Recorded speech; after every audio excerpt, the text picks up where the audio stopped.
সময় সময় থেকে বড় বন্ধু বলে আর কেউ হয় না। তাই সময় থাকতে সময়ের কাজটা আমাদের করতে হয়। কিন্তু কথা হচ্ছে যে আমরা কতজন এমন আছি যারা সঠিক সময় সঠিক কাজটা করি বা সময়ের গুরুত্বটা আমরা দিই। ভাবছেন তো আজকে হঠাৎ সময় নিয়ে কেন কথা বলছি? আছে আছে সমস্ত ভিডিওটা তার জন্য দেখতে হবে, পুরোটা দেখতে হবে প্রথম থেকে শেষ অবধি। দেখুন, রোহিণী অ্যাস্ট্রো সলিউশন এবং তার যিনি প্রিন্সিপাল অর্থাৎ পণ্ডিত শঙ্খজিৎ ভট্টাচার্যকে নিয়ে যখন আমরা বসি আপনাদের সামনে আলোচনা ভিত্তিক কোনো কথা বলার জন্য, কোনো কিছু জানানোর জন্য, তখন এই ধরনের বিষয়গুলো উঠে আসে। সময় এই কারণে বলছি, আমরা অনেকেই আছি যারা এখনো পর্যন্ত, যাদের জীবনে ধরুন অনেকগুলো বসন্ত কেটে গেছে, অনেকগুলো মানে অনেকগুলোই, কিন্তু নিজেদের কোনো জন্ম ছক আপনারা করাননি। আছেন তো এমন অনেকে। আবার অনেকে এমন আছেন যারা ভীষণ দায়িত্ববান, তারা তাদের সন্তানের জন্ম ছক বলুন, চার্ট বলুন, সমস্তটাই সন্তানের জন্মের পরপর করেছেন। কিন্তু অনেকের আবার নেই। জন্মছক কেন বলছি? জন্মছক যদি আপনার থাকে তবে আপনি বুঝতে পারবেন আপনার ছকে কি কি আপনার দোষ আছে, সেই জায়গা থেকে আপনি কি কিভাবে বেরোবে। দোষের কথা বলতে এই মুহূর্তে যে দোষটা আমার মনে আসছে সেটা হচ্ছে পিতৃদোষ। জিনিসটা কি? তার আগে চলুন পণ্ডিতজিকে একটু স্বাগত জানিয়ে নিই। নমস্কার পণ্ডিতজি, আশা করি ভালো আছেন। আজকে একটু পিতৃদোষ নিয়ে আমি জানতে চাইবো, কারণ আমার এক কলিগ আছে অফিসে, কথায় কথায় সেদিন জানতে পারলাম যে তার 35 এজ আপ হয়ে গেছে, কিন্তু এখনো পর্যন্ত তার কোনো জন্ম ছক হয়নি। এবং খুব কষ্টের একটা বিষয় যে তার বিয়ে হয়ে গেছে 7 বছর, কিন্তু সে এখনো পর্যন্ত মাতৃত্বের স্বাদ পায়নি। তো এই কথা হতে হতে কিছু জিনিস সামনে এলো, যে জায়গায় এসে সে আমাকে একটা কথা বললো যে সে নাকি কোনো একটা অনুষ্ঠানে কোথাও শুনেছে যে যদি তোমার জন্মকুণ্ডলিতে পিতৃদোষ বা এরকম কিছু থাকে তাহলে নাকি সন্তানাদির এরকম একটা কিছু সে সিমিলারিটি খুঁজে পেয়েছে। আমি জানি না কতটা কি সঠিক বা কি, আমি সেই জায়গাটাকে একটু ক্ল্যারিফাই আপনার স্যার কাছে জানতে চাইবো। ব্যাপারটা হলো পিতৃদোষ। পিতৃদোষ জিনিসটা কিভাবে তৈরি হয় ফার্স্ট এটা প্রথম জানতাম। প্রথম পিতৃদোষ জিনিসটা তৈরি হয়, দেখুন এটা এরকম ব্যাপার নয় যে আমার বাবা আমাকে অভিশাপ দিল বা তার বাবার থেকে কেউ অভিশাপ পেলো তাহলেই যে পিতৃদোষ তৈরি হলো, তা কিন্তু ঘটনাটা নয়। আচ্ছা, ঘটনাটা হলো পিতৃদোষ জিনিসটা জন্ম ছকে তো বিচার করবেন, সেটা তো পরে, কিন্তু জন্ম ছক যাদের নেই তারা কি করে বুঝবেন যে আমার পিতৃদোষ আছে বা আপনার চার্টে পিতৃদোষ আছে? আপনি তো জন্ম ছক বিচার করেন। প্রথম দেখবেন আপনার বাবার সাথে আন্ডারস্ট্যান্ডিং বন্ডিং খুব একটা ভালো হবে না যাদের পিতৃদোষ থাকে। এবং দেখবেন আর একটা জিনিস, আপনারা প্রচুর খাটাখাটনি করবেন, নাম যশ কিন্তু আপনাদের আসবে না। 3 নম্বর কি লক্ষণ? 3 নম্বর লক্ষণ হচ্ছে পুরুষ বলুন বা স্ত্রী বলুন, যেই হন না কেন, আপনাদের কিন্তু সন্তান, বিয়ে হয়ে গেছে সন্তান হচ্ছে না, ঠিক কোনো অবস্ট্রাকশন চলে আসছে, এটাও কিন্তু সেই পিতৃদোষের কারণে ঘটে। এবার পিতৃদোষটা তৈরি হলো কেন?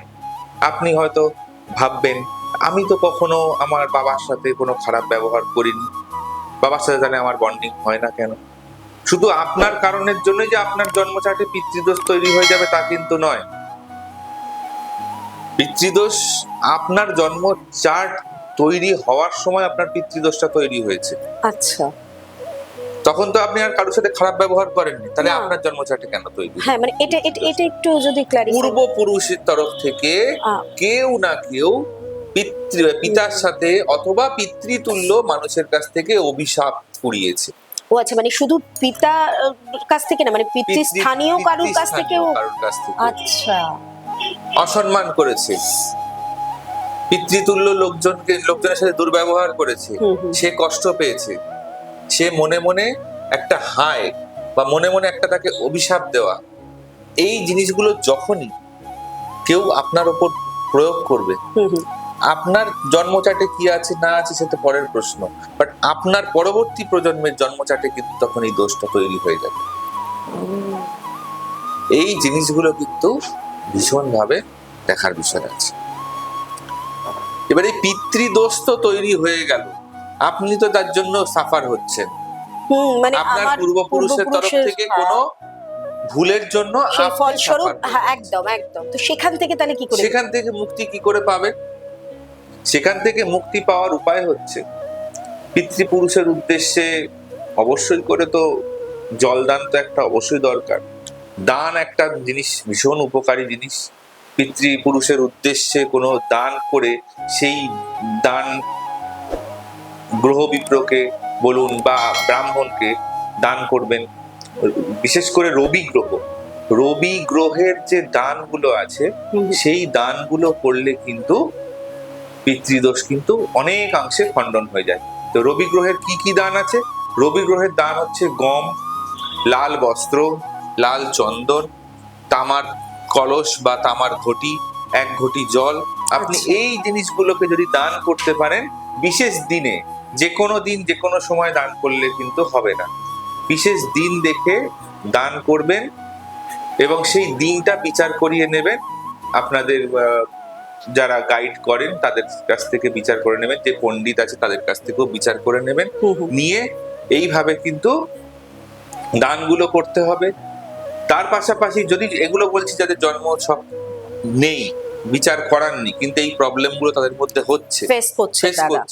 তারা এই জিনিসগুলো করবেন, দান করবেন। এবার দেখা গেল যদি জন্ম ছকের মধ্যে আপনি দেখতে পাচ্ছেন যে রবি গ্রহটা হচ্ছে আমাদের পিতৃকারক গ্রহ, আর আচ্ছা। চন্দ্র হচ্ছে আমাদের মাতৃকারক গ্রহ জ্যোতিষে। তো রবি গ্রহটা যদি কোনোভাবে কোনো খারাপ গ্রহ দ্বারা পঞ্চম স্থানে অথবা দশম স্থানে বসে পীড়িত হয়, তাহলে কিন্তু পিতৃদোষ তৈরি হয়ে যায়। ঠিক আছে? তো এই জন্ম ছকে যদি এই দোষটা থাকে, তখন সেই দোষটাকে খণ্ডন করার জন্য কিন্তু ওই গ্রহ পূজা বলুন বা গ্রহের দান বলুন, এই জিনিসগুলো করে কিন্তু কাটাতে হবে পিতৃদোষ। যদিও বা গ্রহ দোষ বলুন বা যে দোষগুলো বলুন, এগুলো যে পুজো পাঠ করে নিলেই যে পুরোপুরি চার্ট থেকে মুছে গেল, কেটে গেল, তা কিন্তু নয়। এই দোষগুলোর যে খারাপ নেগেটিভ জিনিসটা, সেটা কমে যায়। আচ্ছা, কমে যায়। এটা একটা ভুল ধারণা মানুষের, যে আমি এই দোষগুলো কাটিয়ে ফেলেছি মানে কি জন্মছক থেকে গ্রহটা সরে গেছে? একদম তো নয়, কারণ এটা তো কোনোদিন সম্ভব নয়। জন্ম ছক, যে সময় জন্ম হয়েছে সেই সময় একটা চার্ট তৈরি হলো, একজনের বার্থ চার্ট। তো সেই সময় প্ল্যানেটের পজিশন যেরকম ছিল, সেই পজিশন অনুযায়ী প্ল্যানেটের বার্থ চার্টটা তৈরি হয়েছে। তো সেইটা তো এসে আজকের দিনে দাঁড়িয়ে তো আমি সেই গ্রহগুলোকে সরিয়ে দিতে পারবো না। সেই মাঙ্গলিক বলুন বা পিতৃদোষ বলুন বা কালসর্পদোষ বলুন বা যে গুরুচণ্ডাল দোষ বলুন, যে দোষই বলুন না কেন, দোষ তো কুণ্ডলিতে থাকবেই। আজকে আপনি একজন অ্যাস্ট্রোলজারের কাছে গেছেন, সে আপনাকে দেখে বলছে আপনার কুষ্ঠিতে এই দোষগুলো রয়েছে। এবার আপনি তার কাছ থেকে দোষগুলো কাটিয়ে নিলেন, নিয়ে আপনি আরেকজনের কাছে পরবর্তীকালে গিয়ে আরেকজনের কাছে গিয়ে দেখলেন যে সেও আপনাকে বলছে আপনার কুষ্ঠিতে দোষগুলো রয়েছে। তখন আপনি বলছেন আমি তো দোষগুলো কাটিয়ে নিয়েছি, তাহলে কেন দেখাচ্ছে ওখানে? তার মানে ওই জ্যোতিষীটা খারাপ। কিন্তু অ্যাকচুয়ালি তো দোষগুলো রয়েছে, মানে ওগুলো তো সায়েন্টিফিক্যালি বিচার করতে হবে, তো ওগুলো তো সরে যাবে না। হ্যাঁ, এবার আপনি অন্য একজনের কাছে গেছেন, তাকে গিয়ে বলতে হবে দোষগুলো তো আমি কাটিয়ে উনি কিছু জিনিস দিয়েছেন, সেটা নেগেটিভ প্রভাব বা যেটা খারাপ জিনিস সেটা কতটা কেটেছে সেটা আপনি বিচার করুন। দোষ কেটে গেল মানে কি আপনার চার্ট থেকে গ্রহগুলো সরে গেল? ঠিক কথা। নাকি আজকের দিনে দাঁড়িয়ে আমি আপনার জন্ম ডেটে গিয়ে গ্রহগুলোকে পজিশনগুলোকে চেঞ্জ করে দিলাম? সেটা তো সম্ভব নয়। সত্যিই তাই। এই ধারণাগুলো মানুষকেও চেঞ্জ করতে হবে। একদম। পিতৃদোষ বলে দোষ যে জিনিসটা, সেটা থাকবে, সেটা কিছু কিছু লোকের থাকেও, সেগুলোকে ঠিকঠাক করতে হবে। কি করবেন? দান ধ্যান করুন পিতৃপুরুষের উদ্দেশ্যে। ম্যাক্সিমাম লোককে জিজ্ঞেস করে দেখবেন যে তাদের পিতৃপুরুষের উদ্দেশ্যে বাবা মা গত হয়েছেন, শ্রাদ্ধ করে দিয়েছি, বাৎসরিক করে দিয়েছি, আমাদের দায়িত্ব শেষ হয়ে গেছে। কিন্তু সেটা দায়িত্ব শেষ হয় না, তারপরেও একটা কাজ বাকি থাকে, যেটাকে বলা হয় গয়াতে গিয়ে পিণ্ডদান। আচ্ছা। এই জায়গাটা তো এমনি এমনি তৈরি হয়নি। এই যে গয়াতে গিয়েই কেন পার্টিকুলার পিণ্ডদান করতে হচ্ছে, সেটাও তো একটা পৌরাণিক ঘটনা রয়েছে, তারও তো একটা নিশ্চয়ই কোনো কারণ রয়েছে, তবে তো গিয়ে গয়াতে গিয়ে পিণ্ডদানটা করছে। তার তো একটা মাহাত্ম্য রয়েছে, যে পিতৃ দোষগুলো খণ্ডন হচ্ছে ওখানে গিয়ে। আচ্ছা, মানে ধরুন কেউ যদি গয়াতে গিয়ে পিণ্ডদান করছে, তাহলে তার এই পিতৃদোষের অনেকটা যে নেগেটিভিটি সেটা কমে কমে যাবে। যাচ্ছে। আচ্ছা আচ্ছা। তো এই জিনিসটা এবার জিজ্ঞেস করুন ম্যাক্সিমাম লোককে, তারা বলবেন না শ্রাদ্ধ হয়ে গেছে, 1 বছর হয়ে গেছে, বাৎসরিক হয়ে গেছে, আর কিছু নেই। তারপরে যে মানুষটি চলে গেছে সেই মানুষটির ফটোও মনে হয়, একটা মালাও মনে হয় পড়েন। তাহলে এটা আমাদের জিনিসগুলো বুঝতে হবে। পিতামাতা তার জীবিত থাকতে গেলে তাদের প্রতি শ্রদ্ধার্ঘ জানাতে হবে, যখন জীবিত রয়েছেন তাদেরকে সম্মান করতে হবে, তাদের সাথে কথাবার্তা ভালোভাবে বলতে হবে। এই জিনিসগুলো করব না, তারপরে আমার চার্টের দোষ দেব আর জ্যোতিষের কাছে কিছু জ্যোতিষের দোষ দেব, তা বললে হবে? ঠিক। সমস্ত কিছুটাই জলের মতো ক্লিয়ার। এখন শুধু দেখতে হবে যে আপনি এই জায়গাটা থেকে কতটা কি বুঝলেন, কতটা কি করলেন। কমেন্ট বক্সে জানাতে ভুলবেন না কিন্তু আজকের এই আলোচনা থেকে আপনি কি বুঝতে পারলেন। লাইক করুন, শেয়ার করুন, আর দেখতে থাকুন, জানতে থাকুন এবং শিখতে থাকুন।